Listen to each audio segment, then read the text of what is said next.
сме били на 15 години и ние знаем точно тогава какво се е случило конкретно и си го знаем като факт. Как да приемем, че това е свързано с нашето бъдеще или че то изобщо е променяемо? Тоест, 10 на 44 пъти ние определяме кадри, които представляват нашето разтеглено пространство-време, което в този миг тук и сега ние изследваме. Тоест ние не може да изследваме нещо, което не сме сътворили. Няма как. Тук загатваш, че съществуват всъщност и други вселени. Съществуват множество вселени, казано иначе мултивселена.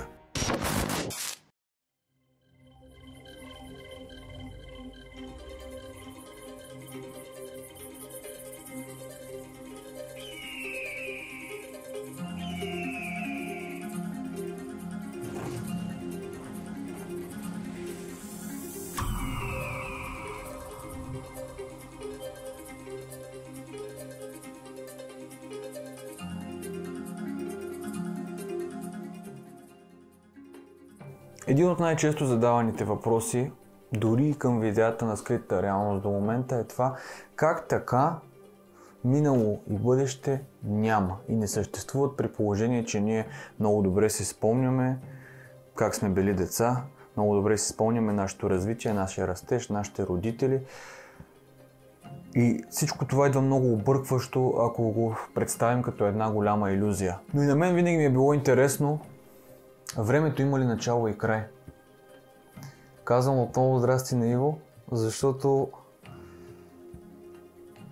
винаги това е било един от най-интересните въпроси, който като малък съм си задавал. Самото време има ли начало и край? За кое говорим? За движение или за покой? Ако говорим за покой, всичко е тук и сега. Ако говорим за движение, всеки има индивидуално време. Ако е разгледано, както всички го познаваме като линейно време, къде му е началото и къде е края? То пак няма начало и край. Отново е затворено само в себе си, но тъй като се движи с определена скорост, самия елемент от всичко, което е, колкото по-бързо се движи елемента, толкова по-бавно за него тече времето. Тоест време и пространство са взаимно свързани. И ако си спомниш, в предишното издание говорихме за така наречената хиперсфера. Това е ограничението, което ние създаваме след акт на мислене към потенциала, при който се появяват двойка фотони, съответно с въртене наляво или въртене надясно. Ако единия фотон се върти в едната посока, другия се върти в другата. В зависимост от тяхната фазова разлика, т.е. от размера на полярностите, които ние ще приемем при нашия избор или акт на мислене. Избор и акт на мислене, от това, което казваш, изглеждат като едно и също. Те са едно и също, защото в момента, в който правим избор, ние осъществяваме и акт на мислене. Тоест, едно и също нещо ли са или две, които върват ръка за ръка? Едно и също нещо. Самия акт на мислене е вече избор. Двойката фотони, които разтеглят нашето индивидуално пространство-време, определяха чрез координатните си системи една хиперсфера, която има 9 честоти. В която има 9 честоти. Едните честоти бяха проявление, преживяване и самия акт на мислене. Другите бяха логика, съответно оценка и сравнение и памет. А другите са тези на развитие, вдъхновение и... Развитие, извисяване или вдъхновение. Добре. Вдъхновение и приемане. Защото ако не приемаме, няма как да се развиваме. При това положение, ако се замислим конкретно, всички онези честоти, които определят нашето развитие, вдъхновение и приемане, са някъде в бъдещето. И тогава всички онея честотни характеристики, свързани с нашето развитие, приемане и вдъхновение, ще определят и нашето бъдеще. А всичко онова, което вече е фактология и ние можем да го оценим, да го сравним чрез логика, имайки съответната памет, съвсем спокойно можем да наречем минало. Тоест в цялата тая картинка, лявата се едно координатна система, съвкупността от нея ние наричаме минало. Ние един вид за наше, как да го кажа, улеснение наричаме минало, така ли? За наше улеснение за да не се, минало. За да не се потапяме всеки път в работата, да събираме всички честоти заедно, да ги изучаваме отново и отново, затова сме си създали едно общо облаче, което се нарича минало. И едно общо облаче, което наричаме бъдеще. При това положение, къде подаваме импулса? Ние продължаваме да си подаваме импулса в тук и сега. Като акт на мислене, в тук и сега. И фактически тук и сега, в момента в който подадем акта на мислене, ние оформяме нашето пространство-време, в което винаги имаме бъдеще, което е тук и сега, и минало, което също е тук и сега. И тогава задавам въпроса: има ли минало и бъдеще, ако те са тук и сега?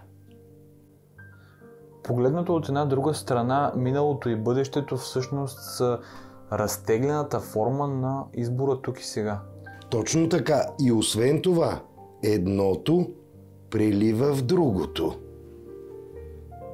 Тоест, миналото прелива в бъдеще и бъдещето прелива в минало. Тъй като тези фотончета не седят статични, а те постоянно обикалят и се движат в ограничението, което ние сме избрали. Но как да приемем всичко това, ако сме приели миналото за факта? Ако ние вече сме били на 15 години и ние знаем точно тогава какво се е случило конкретно и си го знаем като факт. Как да приемем, че това е свързано с нашето бъдеще или че то изобщо е променяемо? Когато говорим за конкретния избор на 15 години, ето тук можем така да го оформим: аз съм и годината е 15-та, а мига кога е? Тук и сега. Тук и сега.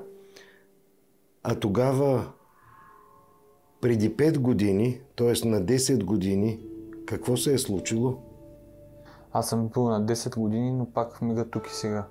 Следователно, във всеки миг на тук и сега, ние предопределяме илюзорно минало и съвсем невидимо бъдеще.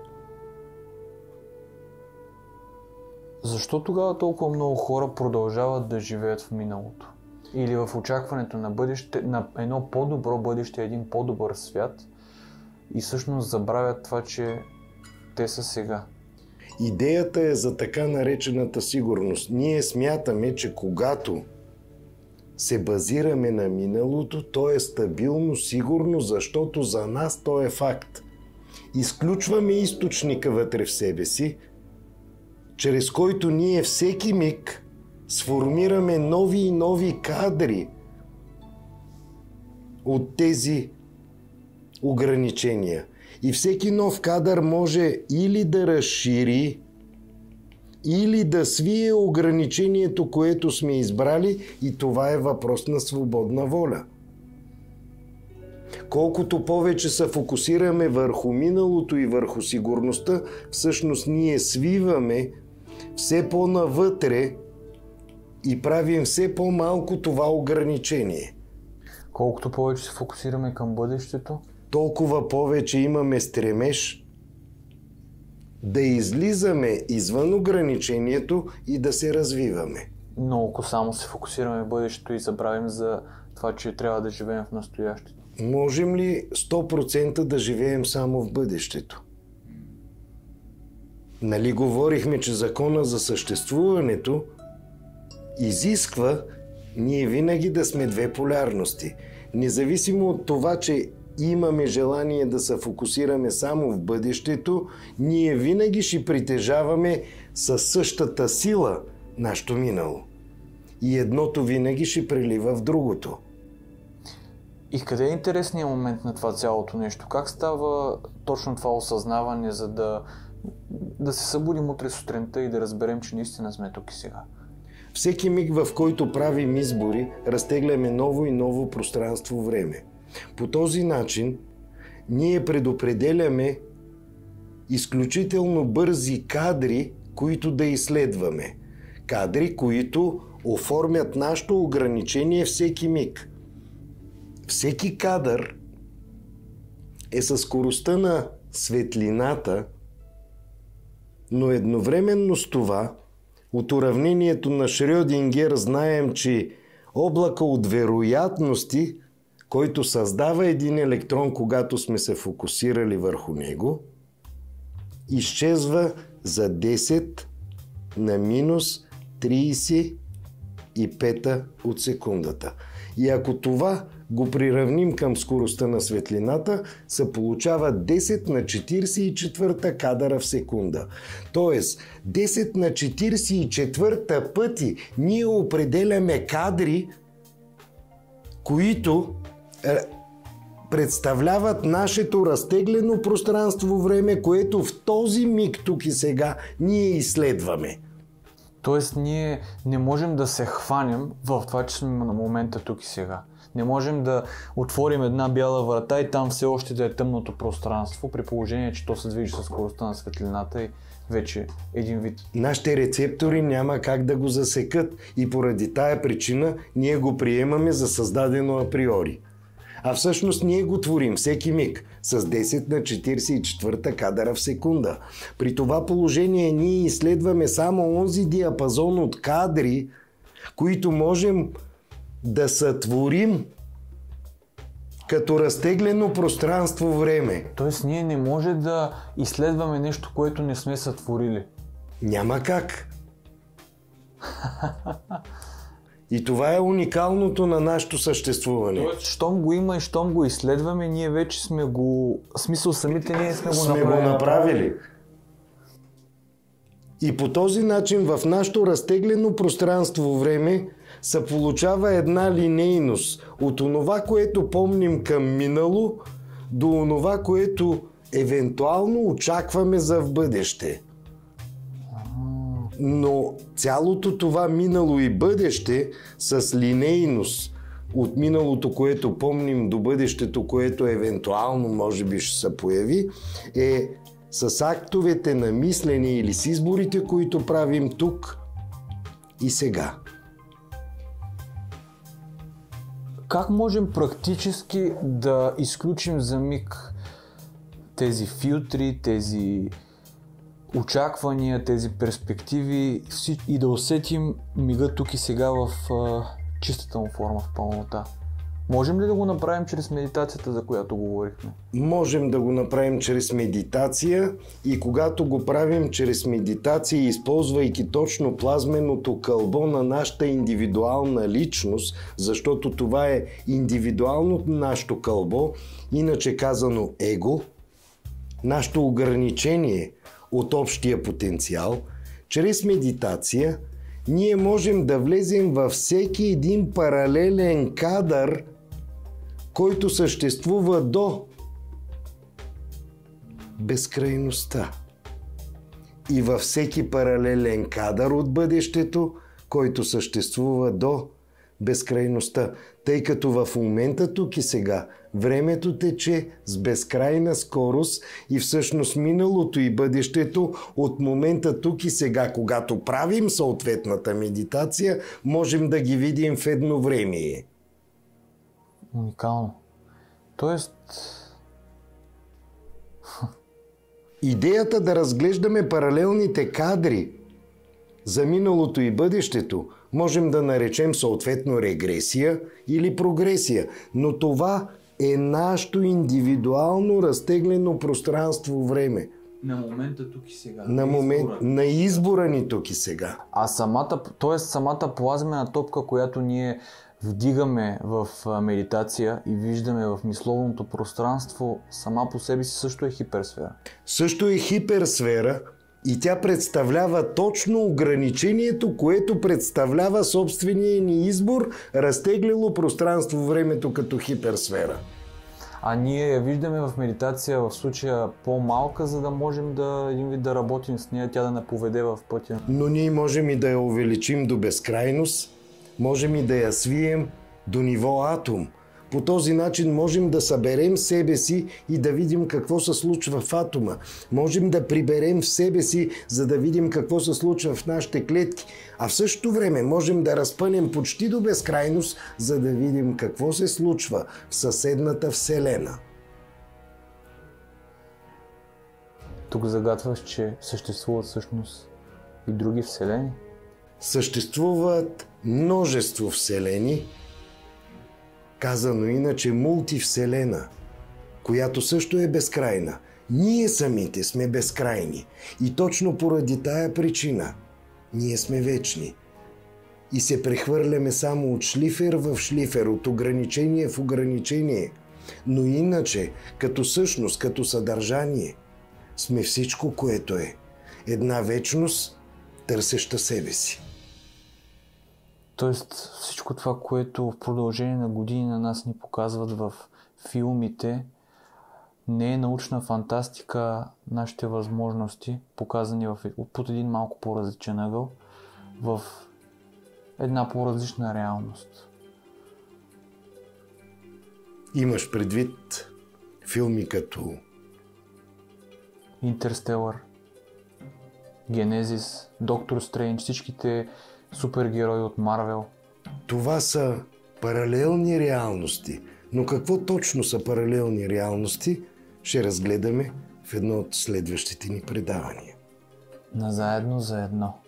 А ако на вас ви е още по-интересно, може да се потопите в този непознат свят, ако си вземете една от колекцията книги на Енциклопедия Когиталност, които са долу в описанието, и също така задавате вашите въпроси, за да правим още по-голямо взаимодействие всички заедно. Дали долу в коментарите или на посочения имейл, в случая няма никакво значение. Благодарим ви, че за пореден път сте с нас. Всички заедно за едно.